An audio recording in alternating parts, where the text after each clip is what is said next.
scheduled to be here today.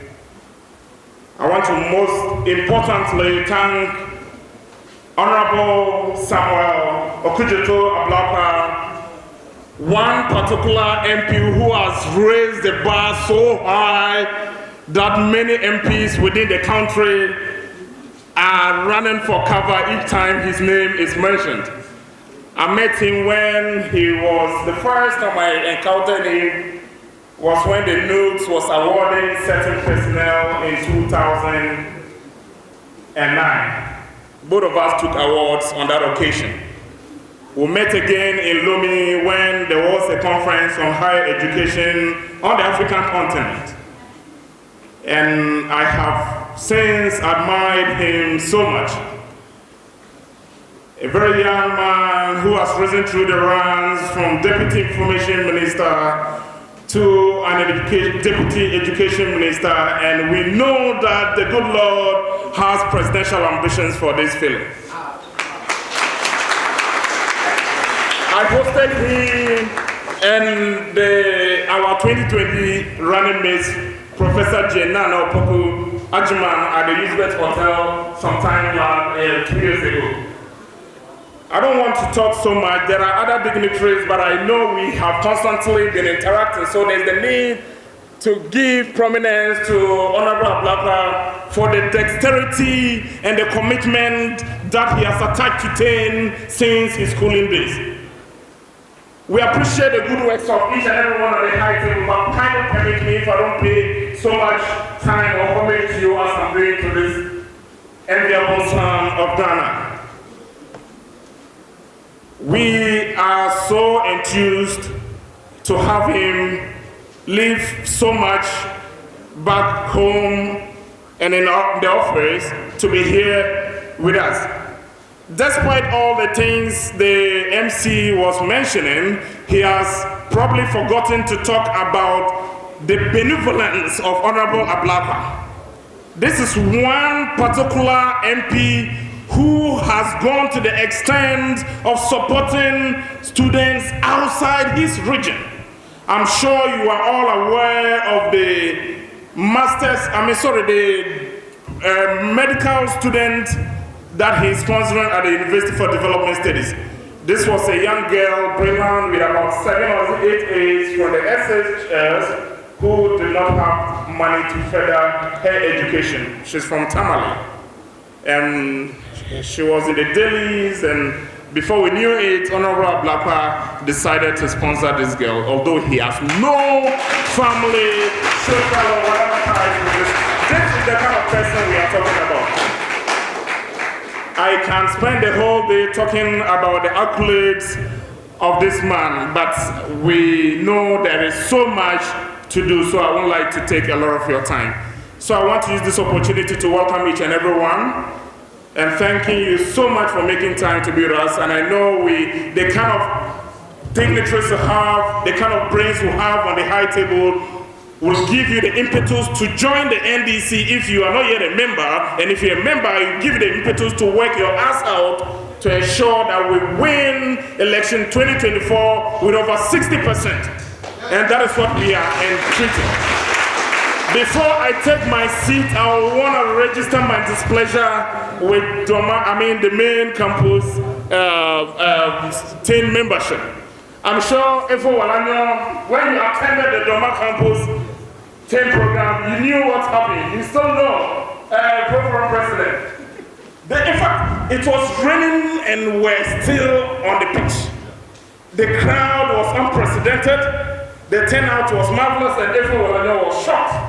We had a lot of dignitaries and MPs, so I will entreat you to come out in your numbers as you did last week when the other MPs came. For this is somebody that has come very far to interact with us. And because I don't want to take a lot of their time, I will just welcome all of you, and I welcome you. If there's any opportunity for me to say a word, I will do, but I don't want to take the shine off of whatever you guys want. Thank you so much. Let's welcome our President, His Excellency Kingsford Amankuna, original KK. I would like to take this opportunity to officially welcome all of you as the President. but permit me to speak as an individual, not as the SRC president. Because once you head that office, you welcome everybody. But for some of us, when you cut us, you would see that the blood of the NDC will be oozing out. I think a week today, I was here and I did spoke about few things, and I think I will add something little to that because we have new members on the high table and also the audience. Sometimes you'll be there when people will be hitting your DM that they want to be like you. But as I always say, whatever I do, I'm original. That is why the original was added towards the KK. You could be like me, but you can never be like me. So I normally tell them the guidelines that I took. And one of them is the support of NDC and tein. The support that I received during our campaign as a team started from the constituency, because the people of Brekum West and other constituencies within the region saw the benevolent work that we did, even whilst we were not on campus. And when we joined tein too, we did our best. I remember level 200 second semester when Honorable Asedun Ketia was in the region here, and I donated thousands of books, of which he received them on behalf of JM. And since then, we've been doing a lot. Even last year, during the 10th time of the elections, I went to Honorable Solomon Amial's office that we are in dire need of sponsorship for 10 ID cards. We've been taking the details over and over again. So we're begging him to help us get these cards for the people. And God being so good, though we didn't get it last year, but we had it earlier this year. And I think you will applaud him for that. In fact, he was able to sponsor 50 people, the executives and some few other members, and going forward, you go back to him and he also direct us to other people. One thing I said about last year was the support we received during the campaign was for the campaign era, and now that power has been given to us we need that massive support to govern the good people of uner, Sunyani and Normal campus. Because as I said last week, a lot is expected from us, and we are also going to do our possible best and deliver. But it will take you and I to make it possible together, as we've been saying with our slogan. So, Honorable Ablakwa, permit me to mention some few names whom we know they are raw and strong NDC members. And my sister, Barakisu and Tina, the Tescom people here have been criticizing us that they handed over the power to NDC and tein members for just an academic year to see how best they will govern the good people of uner. And if we fail them, then my brother and sister over here who has that ambition, it means we are all killing your ambition. Starting from the Normal campus, we have the president over there being a strong tein member, the Ukom, a tein member. When you come to Sunyani campus here, His Excellency Bashiru, a tein member. Local General Secretary Dora is here, a tein member. When you come to SRC General Secretary, Olivia Poka, a tein member. And even the SRC who come to is now a tein member. When you check the Vice President, Master Ahmed Husseini, a strong Muntaka boy, tein member. And my good self, as I said earlier on, I'm in the blood already, a strong tein member. So we beseech your high office and the office of anybody here that we have a lot of projects that we are embarking on, a lot of programs. We want more ideas, new things to bring on board, so that whenever we leave office, everybody will say, when we handed power to the tein guys, this was the extraordinary thing that they were able to do for the good people of uner. So, back again as the SRC president, I welcome you all once again, and we hope that we have a successful program. God bless us all. Eyezu. Eyezu. Eyezu. Uyemizu. Uyemizu. Youth. Youth. Youth. Youth. Youth. Youth. Ah, it's a power of youth. Power. Youth. Power. Youth. Power. Youth. Power. Action. Power. Action. Power. Action. Action. Now. We want action now. I would like to say thank you very much for coming. And with our dignitaries and all protocols observed, I stand on all the other protocols to give my speech. Please, it was a surprise when I was called, though I knew I was going to talk, but it was a surprise. So I'll give my speech out, and I'm going to motivate all of us that we make great impact for tein, uner, through the efforts of our leadership, that is from the patron through the executive council and the United Executive to the members. We all do well, and I really appreciate your effort. Please clap for yourself. I know this is not our numbers.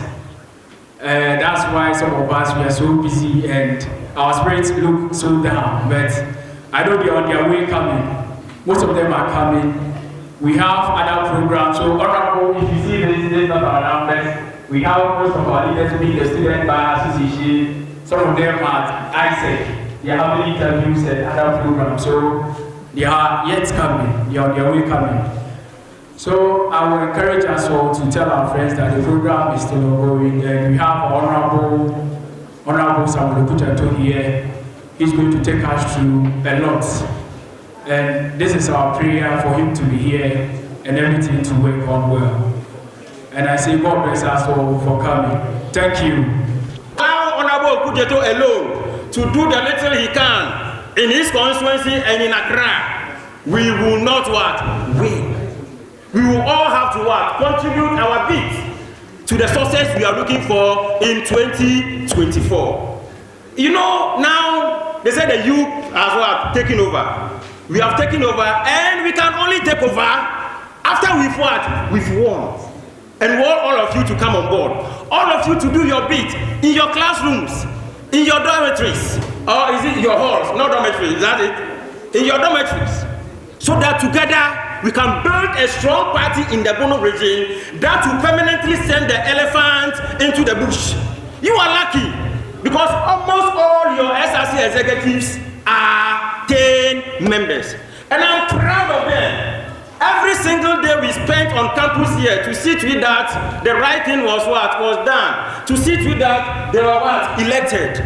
We've not regretted till date. I was telling Honorable that there is no program, though they are SRC executives, but there is no tein program on campus that you will not see all of them line up.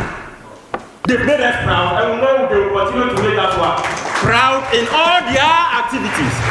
As I said, I will not say much because we have the Son of Man himself in our midst who addressed us on us reorganizing, re-strategizing, and recapturing 2024. That is our team, to reorganize, to re-strategize, and to recapture in 2024. And inshallah, I know it will happen. Thank you very much.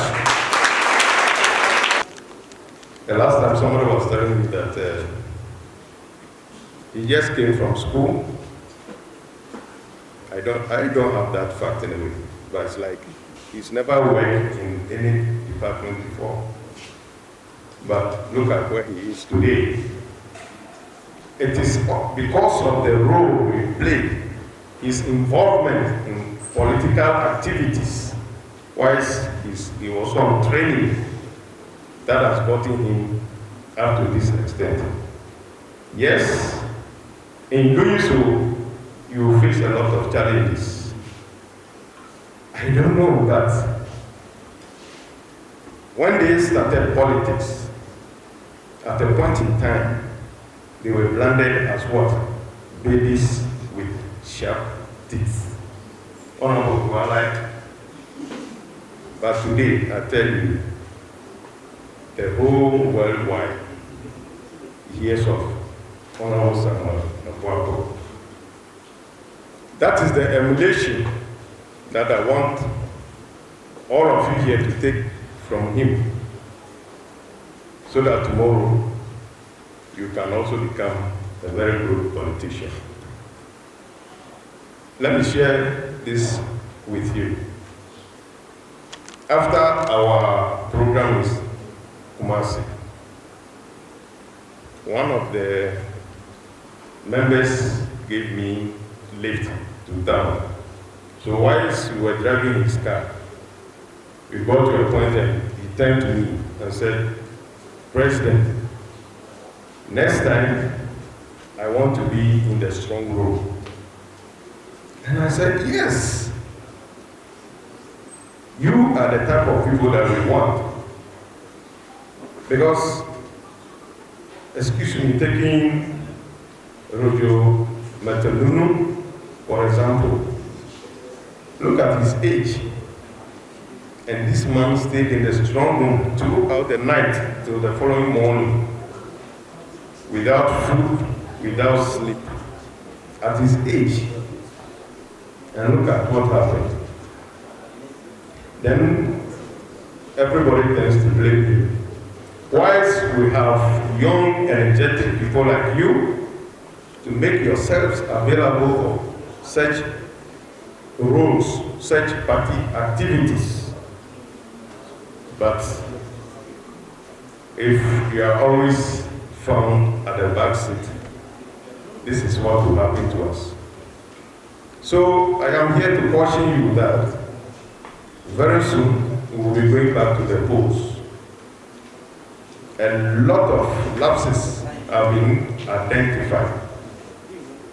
We have problems with our polling agents, correlation of figures, because at the end of it all, you realize that some of the people that we place there do not have the capacity to play those roles. So what are we doing? Why can't we take up those roles? Why can't we take up those positions? And we make sure we get the best results. And so, comrades, I am here and treating every one of you that if we want to win 2024 elections, we have to put our house in order, and the time is now. As for me, I believe that this time we are with the winning party. Like our father said, at the police station level or at the branch levels, let's endeavor, let's make ourselves available, let's take up positions, or even if because of education we can't take up positions, when there are party programs, let's involve ourselves, where you know that this area, you need, some bit of elitism to be able to do it. Let's offer ourselves to do that. For instance, I'm in Sunyani here, but my polling station far in Sunafunov, Bitre Kodwa Dekrom. You can imagine, the name itself can tell you the distance. I still work. Even weekend, I'll ride my motor and go to my village and go and make sure some of the party activities, I involve myself and make sure documentation is effective. Now the party is doing reorganization at the branch levels. Students, distinguished ladies and gentlemen, I wish to acknowledge the unique presence of Honorable Ablakwa. I also wish to register my deep gratitude to the organizers of this program. I will be extraordinarily grateful if I refuse to thank the patron of tein in this noble institution. It is not easy for someone to come out as a patron of an institution, especially in university, where the party is in opposition. So it takes boldness, a brave man to take such steps. So, Doctor, thank you very much for your support. I keep asking myself day in and day out that what at all did Nana Ablakwa saw in 2096 when he was competing with ex-president John Kufuor. He had an ambition for over 30 years. In fact, I must confess, in 2016, when he won the election, even though I belonged to NDC, and it got to a point that I said, okay, let's give this man a chance because he had an ambition over 30 years. Maybe he'll be able to change some things because at the end of the day, what we need is that to transform Ghana. In fact, 100 days of after he won the election, I mean, he called upon, he mentioned his ministers and all that things. So I said, okay, maybe you may hear something good. Then, all of a sudden, somebody that we all know, that he had followed politics for a while. He spoke against ex-President Wallace. He spoke against John Kufuor. He spoke against John Dramani Mahama. All of a sudden, everything changed. So I said to myself, Nana Ablakwa Kufuor have confirmed what they say, that it is easier said than done. I don't want to bow you with much rest, but what I'm saying is that we don't need a prophet to tell us that in 2024 we are going to win the election. I don't want to hear a pastor or any prophet telling me that by all means NDC will win. Even somebody, a child who is not a political analyst, can come out and confirm that victory is waiting for us all. But this does not mean we should be very reluctant. In fact, Nelson Mandela said something, and he said, I quote, he said, change does not roll on the wheel of inevitability, but it comes through continuous struggle. We need to work hard so that at the end of the day, some of us, with the vision we have, we can also transform Ghana. Our president called me last year and he said he wants to revive the tein in University of Energy and Natural Resources. So I contributed something little and I told him that he should prepare some party cars for the students. And today as I'm here, I'm also giving 1,000 Ghana cedis in support of this same project.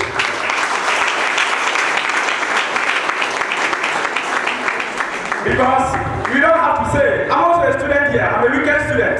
I really not to say that because we are students, though I don't have enough. By the little that I have, I also need to support. We all know that during the time of Mahama, we had Peace Council, a lot of organizations speaking against President Mahama. But as we speak now, everybody has been silent. All the pastors are telling us that they want to be neutral. But Martin Luther King Jr. said something, and I quote, he said, if you say you are neutral in a situation of injustice, then you have chosen the side of the oppressor. If an elephant has its foot on the tail of a mouse and you say you are neutral, then the mouse will never appreciate your neutrality. Let us work hard to capture victory in 2024. Thank you. Also, it can be formed from what the truth is. I would also want to seize this opportunity to God bless his soul, former President John Evans Atamils, but for his magnanimity, I'm sure this university wouldn't be where it is and we wouldn't even be sitting where we are at this moment. So to our TESCON members, we want to welcome you here. Unfortunately, your government has never put up any university, aside from the fact that they are specialists in changing the names of various universities. So you are welcome to this wonderful university which was built by the NDC. We have built more universities than the NPP. We have built more hospitals than the NPP. We have built more roads than the NPP. We have built more SHS than the NPP. We have built more day schools than the NPP. We have built more schools under trees than the NPP. We have built more businesses than the NPP.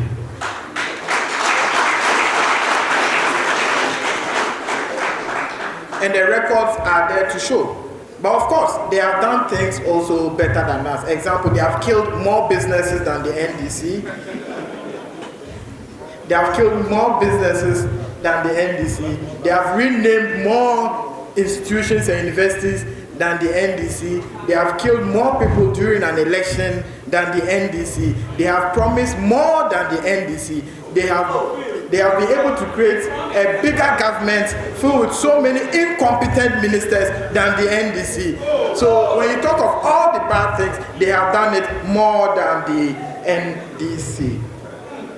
My brothers and sisters, my message to us today is very simple. It seems the NDC is becoming a bit complacent.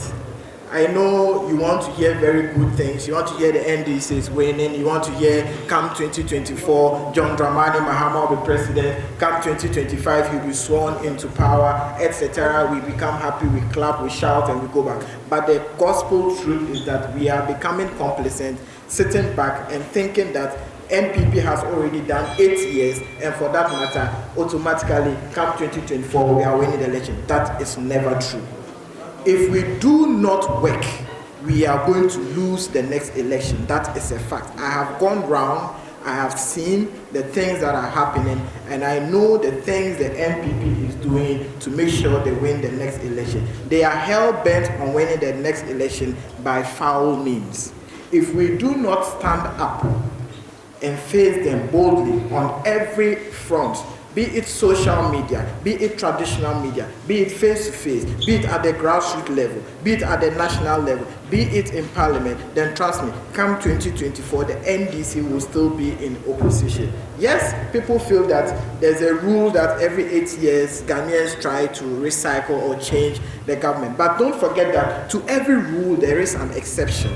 And this can be the exception if we allow it to happen. So if we do not stand up, if we do not gain our grounds, go to our branch levels, make sure we work hard, then trust me, come 2024, we'll be laughing at the wrong side of our mouth like they did to us in 2020 election. We all know we won the 2020 election, but for their own gerrymandering and mafia tactics, that is why we are where we are, and Ghanaians are suffering under this Akufo-Addo government filled with incompetence and cluelessness.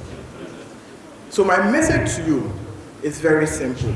Let us go to the grassroots. Let us work as students. Let us make sure our social media handles are very busy. And let us make sure that at the end of the day, victory, inshallah, come 2024, will be ours. Choboy! Choboy! DJ Bamilyon. And I'm told she's here to represent Hajia Fati, the Deputy Regional Women Organizer. She's my wife. Yes. She's your wife? Okay, we will meet over there. She's one of the strong women, not only organizing women, but she's part of the regional communication team. And as you can imagine, if you meet Sister Naomi confronting somebody like Baba Amando in the studio, you can't imagine. Our own brother, Medina Kwesi, is also one of the regional communication team members. Unfortunately, he has lost his father, and the funeral is on the 20th May 2020 at Amankwaso in Yamfo. So he's inviting brothers and sisters to join him. Okay, so like I said, a brother has also donated 750 Ghana cedis towards the party organization on tein campus, uner campus. Our brother Solomon Amiao has also delivered his money in cash, the 1,000 Ghana cedis, and they have received it. So Ablakwa, who is my boss, and Akatamanso Fair has been able to reserve us 3.3 billion Ghana cedis for flying to US, because this time around he flew with commercial flight, not a chartered one again. So big ups to my boss, Honorable Samuel Ablakwa. We are all waiting for the victory for the NDC come 2024. But the question that we should ask ourselves is, are we ready for the victory 2024? And then we are not going to take these things on a silver platter. It's the work that we, the youth, we are going to do that is going to ensure the victory for 2024.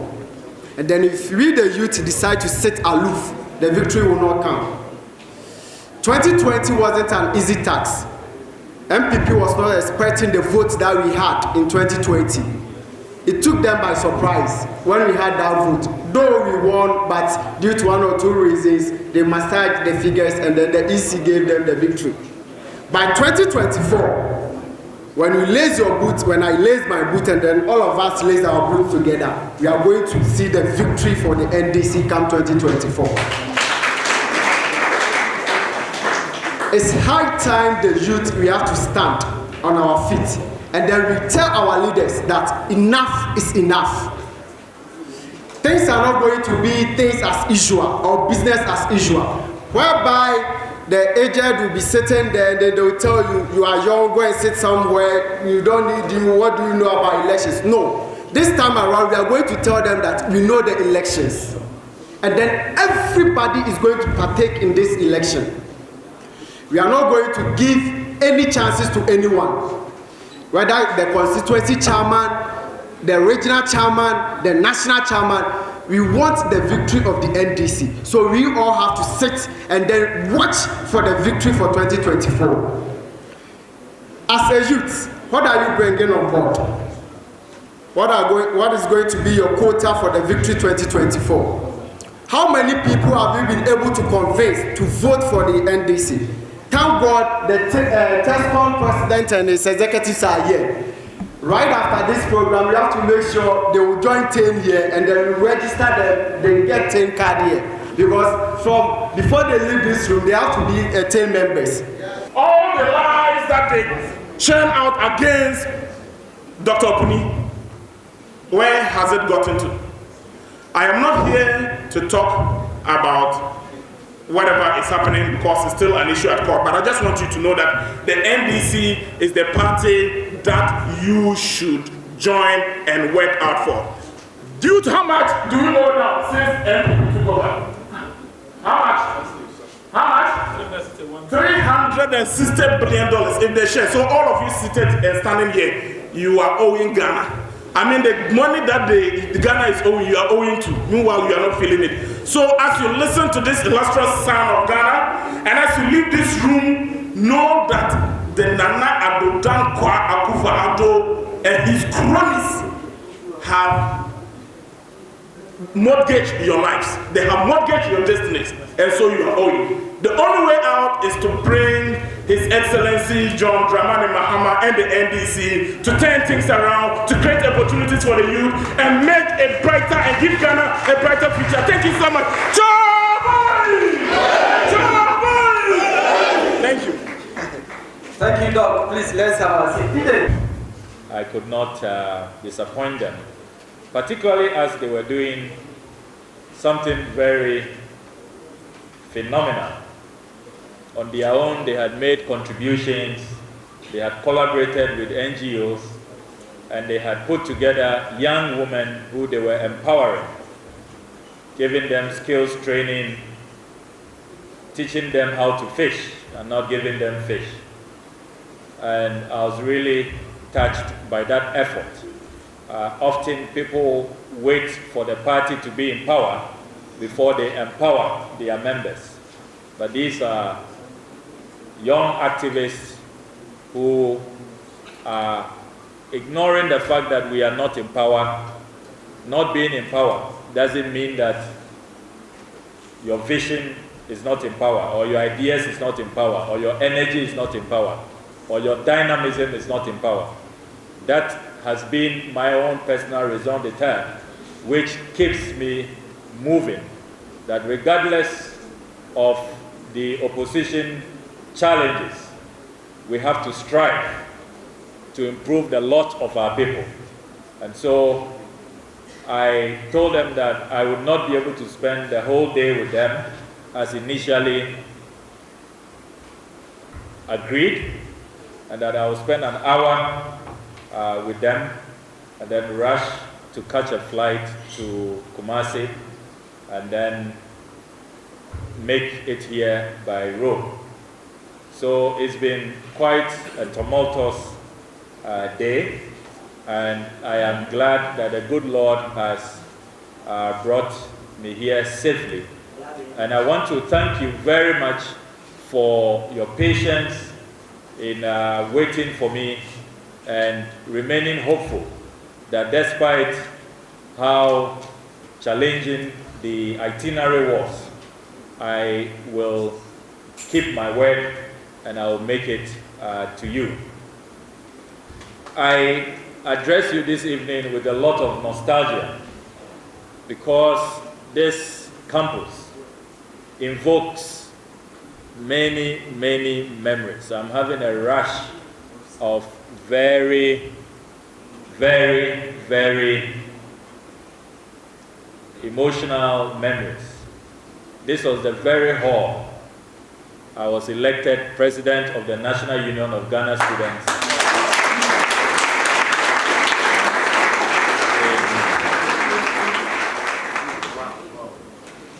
in 2005, some 17 years ago,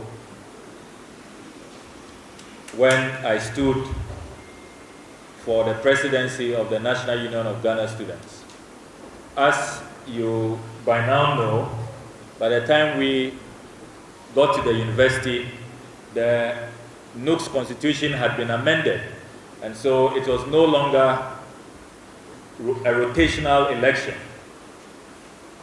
Those of you who do not know the history of NUCs, it used to be rotational for the presidency between the 3 traditional universities. So KNUST will have its 10 probably this year, 2022, 2023, then it gets to UCC, and then 2024, it will come back to the University of Ghana, Legon. There was a rebellion, which I agree with. I mean, it was not democratic enough. At the time this was put together, there were only 3 traditional universities. But with the proliferation and the massification, there was the need for the NUC's constitution to be amended. And so during our time, the congressional venues will rotate. However, anybody can contest. Anybody can throw their hat into the ring. And I recall that we were serving in that contest. I read my manifesto in this very hall. I have never forgotten that night when I lit a candle. My slogan was the paradigm shift. And I argued that there was a need to chart a new path of student activism. And I'm glad that students found me worthy to represent them.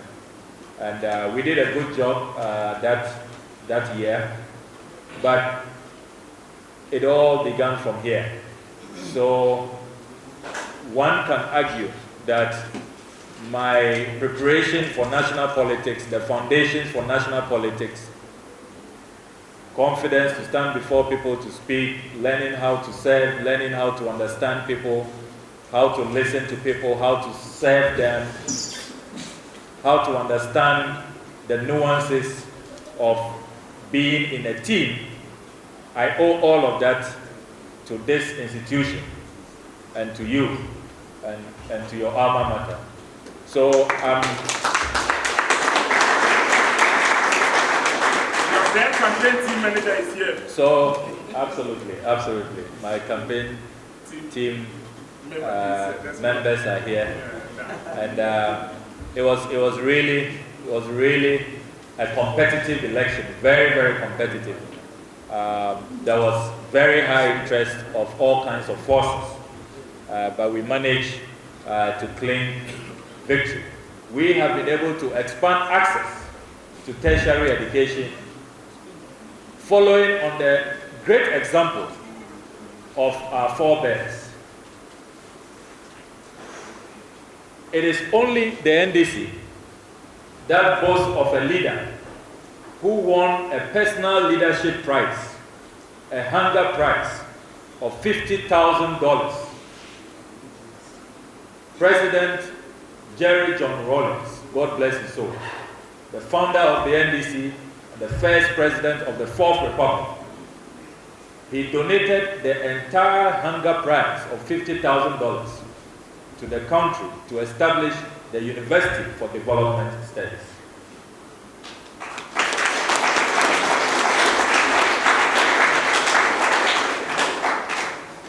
Today, those universities have been renamed, and they have been renamed not after the founder of those universities, not after President Rawlings. Yes, I do know that when he was approached, that they wanted to name one of the campuses after him, President Rawlings replied in a very profound letter. President Rawlings told President Akufo-Addo that he prefers to be remembered in the hearts of men than in buildings and physical structures. Very profound.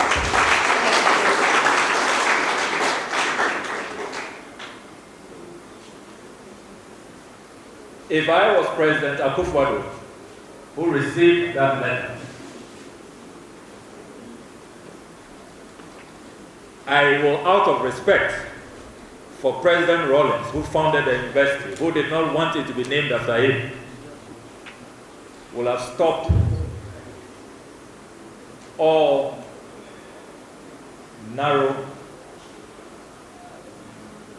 partisan, un-nationalistic efforts to rename those universities after their party stalwarts, Dombo and the others. But they went ahead. Okay, President Rawlings is out of the way. Let's rename them. So, as has been established earlier, it is we who do the heavy lifting.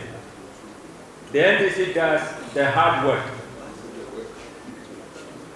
You all know how difficult it is to build, to secure land, to build foundations, and to construct. If it was easy, see how they are struggling with all the get fund projects they inherited here. If you listen to the president in the message on the state of the nation a few weeks ago, you heard the president say that they have not been able to start Agenda 111 because even securing land has been a challenge. You heard the president say that. So Agenda 111 has still not been achieved. One district, one factory. Nowhere near even a quarter of the districts that we have in our country. Ministry of Energy and Natural Resources. You know that without energy, nothing happens. Energy is the fulcrum. And yet, we allow for this narrow, I mean, how difficult it is for you to come and announce that a group of people should enjoy some service for free. If there were no hospitals, could we have had health insurance? Not at all. Where will you take the health insurance card to? My house? Or your garage? If President Mahama had not constructed the E-blocks, Professor Mills, President Rawlings, had not invested massively in education, would free SHS have been possible? So they always come in at a time when the heavy lifting has been done, when the food is cooked, and then they come and eat. That is why you see how their social intervention struggle. When they were promising free SHS, did you hear them promise double track? Double track came about because they suddenly realized that, okay, there was wisdom in the Constitution, Article 25(1)(b), for saying that basic education should be free, compulsory, universal, that is A, FQ. B, secondary education should be progressively free. And then C, tertiary education, based on expanding the economy, availability of resources, that should also be progressively free. They suddenly realized that they need to now do double track, which is really a euphemism for the shift system. The shift system that we are all so upset about, that we worked so hard to abolish. They brought it at the second cycle level. And now you see the state of education, the terrible quality.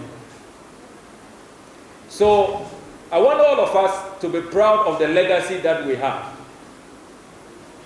Only last week, this country was celebrating 30 years of the referendum on the 1992 Constitution, which took place on the 28th of April, 1992. That is a PNDC-NDC legacy that we must be very, very proud of. This is the longest sustained democratic dispensation in our entire history. The First Republic, the Second Republic, the Third Republic, all of them did not last. Some could not even do 2 years. And yet, this republic has lasted because the NDC had the humility to put together the consultative assembly where every segment of society, nobody was left out. Every organization, every association, farmer groups, butchers association, hairdressers, tailors, lawyers, engineers, everybody was invited, teachers, nurses, chiefs, queen mothers, the youth, everybody, national service personnel, to form the consultative assembly. Guess what? The Ghana Bar Association withdrew. They didn't understand why they would go and sit with these people. They thought that, well, you are going to draw a constitution and you are inviting all these butchers and barbers and farmers. They really forgot. I'm sure that they look back at their history and they are not proud of that. Wisdom has nothing to do with your level of education. Absolutely nothing to do.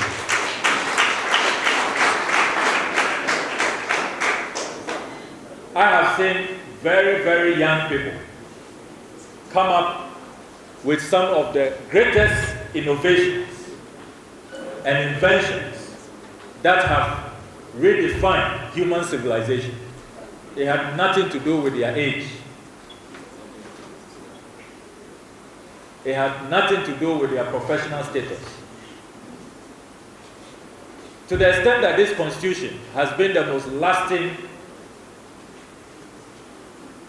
constitution, and this republic has been the longest, it tells you that, again, the NDC, which you and I belong to, which birthed this democracy, we must be proud of what we have achieved. The World Press Freedom Index. Ghana has dropped 30 places, 100% decline. We have dropped from number 30, where we were ranked in the world, to number 60. This is our worst performance in more than 17 years.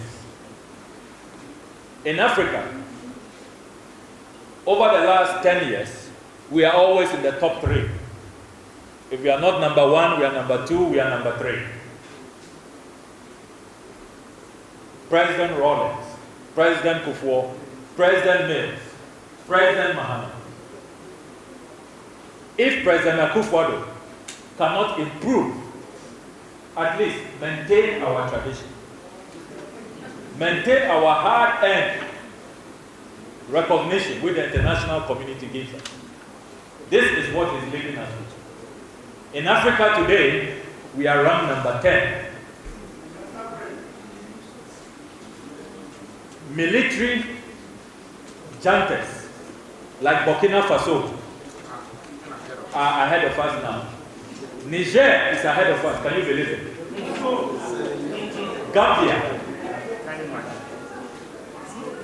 Gambia, which only recently managed to oust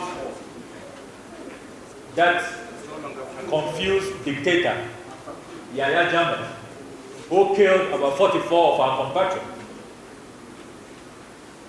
And I am still joining activists around the world, human rights activists, to demand justice, that he must face the International Criminal Court and answer for his crimes.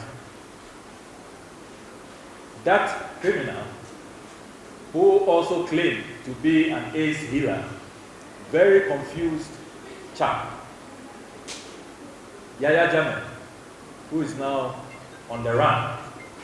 His country, which is only now learning democratic traditions from us, they are ahead of us. We are ranked number 10 now in Africa. And if you read the report, they are talking about the atrocities against journalists, the intolerance of this government. As we speak, Ahmed Hussein Swale,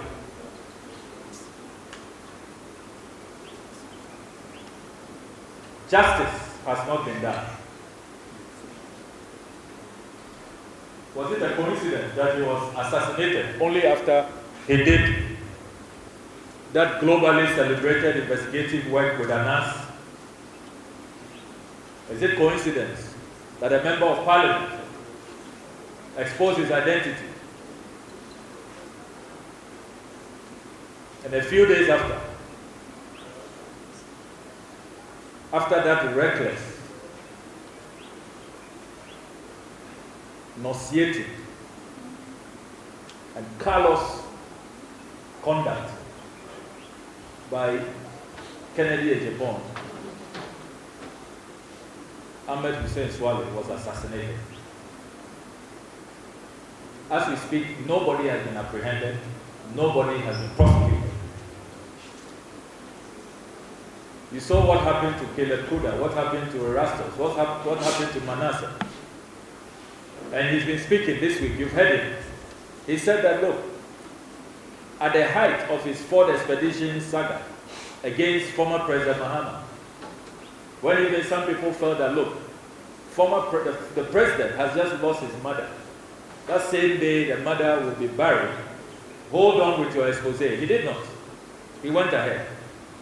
And he says that he was shocked that the information minister, the Honorable Manigwama, called him to find out if he was safe and if he needed security protection. And he said, oh, he's safe, he's fine. He hasn't done any work as close to that. And yet, his colleagues in the Media Foundation for West Africa had to contribute and whisk him out of Ghana, spirit him into safety in South Africa.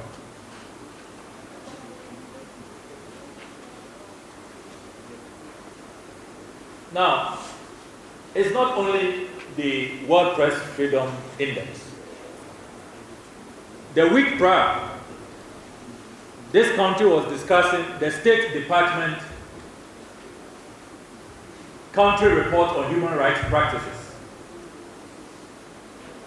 And as intellectuals, you should be interested in these reports. That is another damning report in Tejiman South. As we speak, those hoodlums in uniform, those blood-thirsty vampires in uniform who killed those innocent civilians are walking free. The Honorable Boy and I are shrashed, pushing for investigations and invoking the jurisdiction of Shrat under Article 218 of the 1992 Constitution. They still do not have justice. And they catalog a whole host of human rights violations. And who would have thought that a president self-styled as a human rights champion will be presiding over these reports? That is not all. If you are minded to also read the Corruption Perception Index, which is published by Transparency International, you see that Ghana is on the decline. Again, abysmal performance. Out of the 180 countries ranked, we declined to 73. We are racing to the bottom. That is not all. If you take the financial credit rating agencies, Fitch, Standard & Poor's, Moody's, all of them have downgraded Ghana. All of them. And you know what is interesting about this government? When the reports don't favor them, they say the reports are not credible. They say that we must even throw away these reports. President Akufo-Addo, Finance Minister Kenneth Fureta said that they are now leading a campaign. Africa should have its own rating agencies. The very people who 2017, 2018, based on President Mohammed's good work, solid foundation, when they started benefiting from the fruits, and these rating agencies upgraded us, they used it to even whip the NDC, beat their political opponents. That you see, we are doing better. Even the international community says we are doing better. As soon as they are downgraded, all hell breaks loose. They pour venom, vituperation on the rating agencies that they are not credible, and then they start sounding even more Pan-African than the Osajifo Dr. Kwame Nkrumah. The traitors who told the British that don't be in a hurry to leave Ghana, you are not done with your experiment. Don't hand over to Nkrumah. Stay for a while. When it doesn't suit them, they say we should throw away all these international reports. On my way here, I was reading online another very ridiculous one based on this same thing. I was reading one of the president's appointees. I don't know why he is still considered an independent journalist, Paul Adumoji, saying that it is time for Ghana to start assessing its own press freedom. We should forget about Transparency International and let's do our own.